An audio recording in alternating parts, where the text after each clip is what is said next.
Vatican council വിളിച്ചുകൂട്ടിയത് John 23 മാർപ്പാപ്പയാണ്.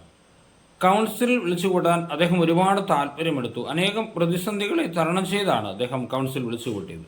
പക്ഷേ അതിൻ്റെ ഉദ്ഘാടനത്തിൻ്റെ തലേദിവസം രാത്രി ജോൺ പാപ്പ വല്ലാതെ അസ്വസ്ഥനായി.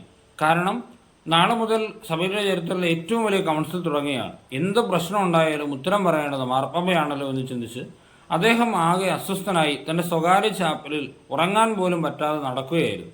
ആ സമയത്ത് ജോൺ ഇങ്ങനെ ഒരു സ്വരം സഖ്രാരിൽ നിന്ന് കേട്ടു. ജോൺ, സഭയെ നയിക്കുന്ന ആരാണ്? നീയാണോ പരിശുദ്ധാത്മാവാണോ?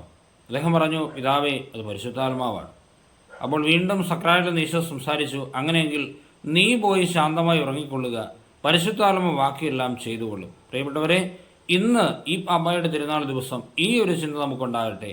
ദൈവാത്മാവ് നമ്മുടെ ജീവിതത്തിൽ ഇടപെടും, ഉറപ്പാണ്. നമ്മൾ ശാന്തമായിരുന്നാൽ മാത്രം മതി. എല്ലാവർക്കും ജോൺ 23 മാർപ്പാപ്പയുടെ തിരുനാൾ ആശംസകൾ.